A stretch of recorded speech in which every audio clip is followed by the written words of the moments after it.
we don't have a ton of time, so we're gonna start with, chapter 10. I'm gonna actually put the movie on to where we are in the book.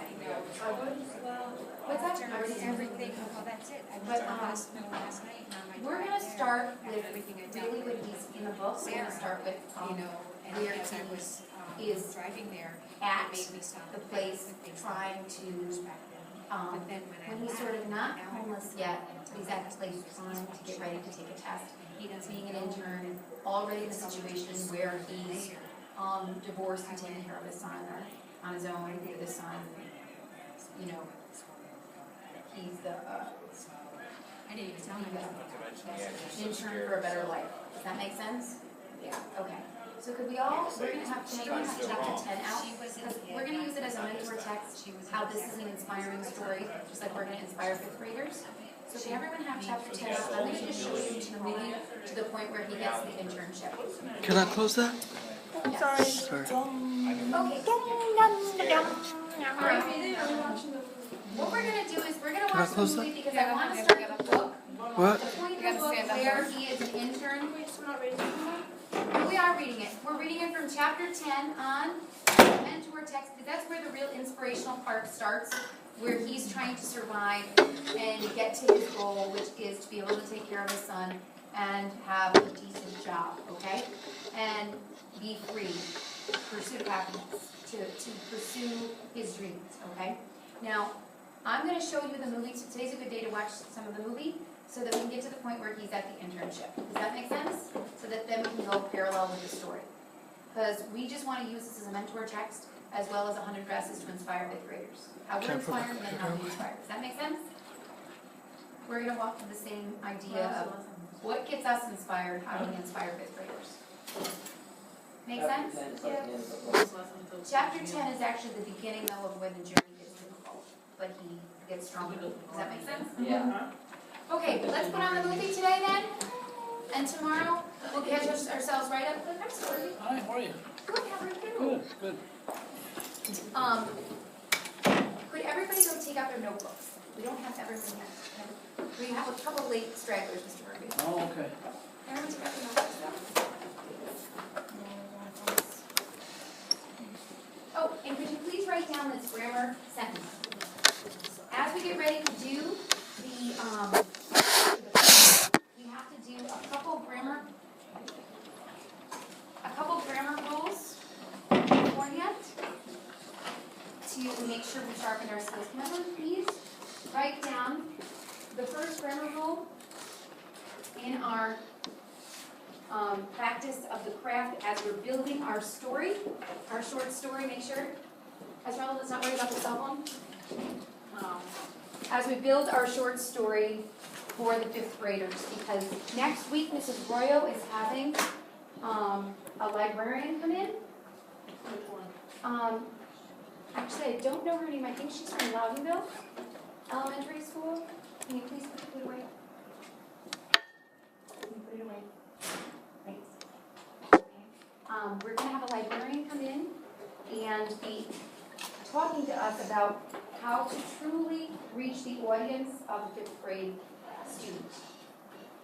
In order to do that, we want to make sure that we're honing our skills to write the short story, to write the chapter. It's a miniature chapter book. Okay, do not put statements in a negative form. This does not mean that we have to make all statements positive in the idea.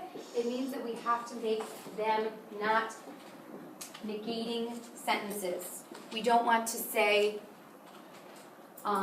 Bill is not learning the material. We want to say that Bill is struggling with the material. We don't want to make statements that have negatives when we're trying to express our ideas. We want to say them in the affirmative. We want to say them in an active voice. So can we please copy that first grammar rule? Do not put statements in the negative form. It will help you to shape the idea, the inspirational idea for our fifth graders. She was not what you call me. Would you please write down this exemplar? And try, if you will, In the negative form. to put this in a positive. Try as make this statement without a negative, Okay. without Is that using better? not. Okay, so the quote is, she was not what you call neat. She was not what you call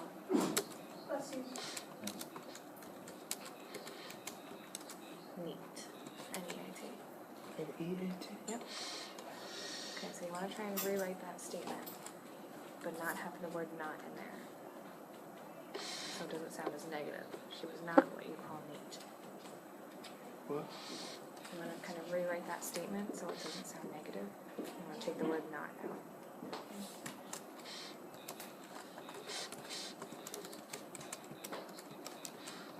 Instead of saying she wasn't very neat, how could you say that? Could you use a descriptive word? Like when we did descriptive writing, try to come up with an adjective to describe her rather than describing the behavior in a negative form.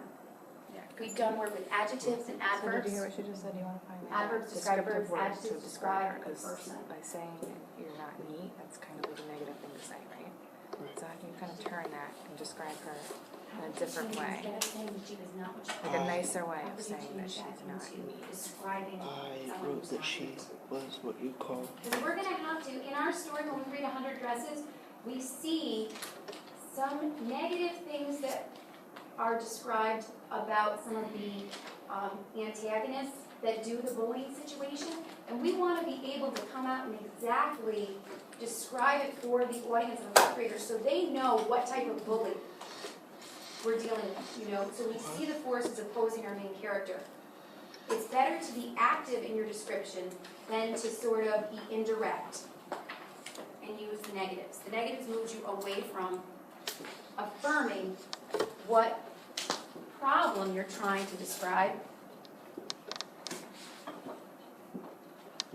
And we're going to refer back to the prologue of Pursuit of Happiness, because Pursuit of Happiness is our mentor text of what inspires us, while we look to 100 Dresses as a mentor text to inspire fifth graders.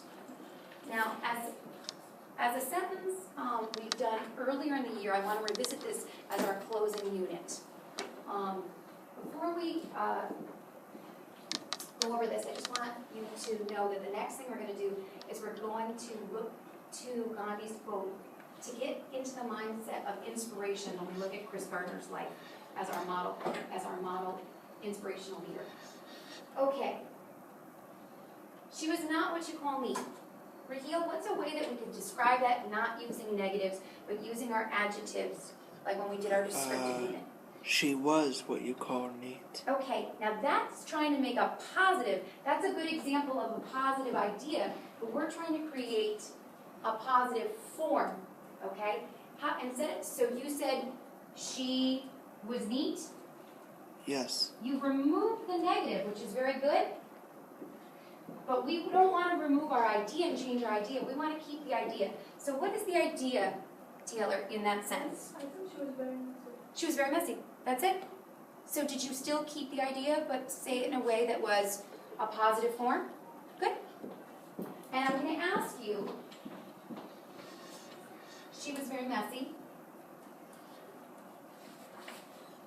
When you're doing diction, you're doing word choice for your short stories for the fifth graders, when you're doing that, it's so important to do positive forms but have many choices. What's another way of saying messy?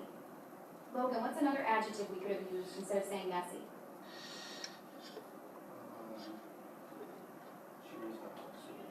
Okay, opposite of neat. Can you come up with another word? When somebody doesn't have their belongings together, what could that be? Esmeralda, what could that be? Dirty, I guess. She could be dirty. Yes. Yeah. Neat. Sloppy. Unorganized. Perfect word. Sloppy. Good, Raheel. Unorganized. Sloppy. Flat out, as Logan said, dirty. Okay. Now, what I'm going to ask you to do is think for a moment. Could you just pair, I'm going to pair you with another person. Could you tell me, what are some good messages when we're going to write a story about bullying for a fifth grader, okay?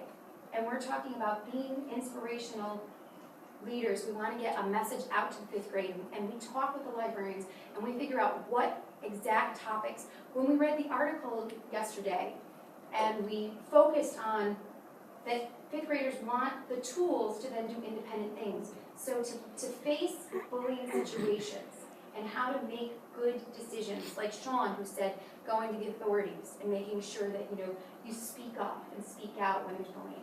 Now, I'm going to ask you, what would be, could you just pair with the person next to you, what would be a good message that you would want to directly say about an antagonist? So if you were, instead of saying this person was not a nice person, how could we make a positive, affirmative statement about some bullying behavior? So, would you mind, Taylor, could you move, if I move the chair, could you go work with Raheel for a moment? Okay, if you could make a list of some bullying behaviors in a positive form, we're not saying they're not nice, we're saying very specific behaviors. Like when we've done concept maps earlier on about ourselves and we analyze behavior and characters. And, Logan, would you partner with Esmeralda? Unique, would you partner up with Lauren? Sure.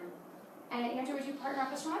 Yes. And we will get to the kill log in pursuit of happiness, Dan, but could we make a list of bullying behaviors that are very clear, that you have witnessed as a kid or just seen and know out there? Be very direct about it, because fifth graders need you to be very concrete. That's some of the things that we talked about with their cognitive skills. They need to see real clear examples. Maybe you could make a list of bullying behaviors. And like we talked about character traits from the standards, how we want to create specific character traits to see the message in the book that we're writing. If you could tell me a list of bullying behaviors, and then if you could tell me some of the, maybe 3 bullying behaviors, and then some character traits, personality traits related to it. Maybe just pick one. Okay? Okay, so do you get what you guys are doing now? Taylor's on your right. So you guys are coming up with a list, so like bullying behaviors, what's a behavior that would be considered bullying, a form of bullying? Like That someone- calling Nani is a names. positive example Name calling? for the Yes. story Okay, we're so write it, telling. name calling, What? write it down, name calling, that's good. You got that, Taylor? Name calling? Yep. What else could be considered bullying? Anything that you can do to somebody that's not nice. You call it punching? Punching, sure. Go 5. Punching. Okay, but we're not gonna do that because you just almost hit me, right? You just almost hit me. How's your list? We have 2. Throwing people. Throwing people? Okay. How about throwing something at a person? How about throwing objects? I guess, yeah, throwing Taking people. their stuff. Throwing objects, taking their stuff.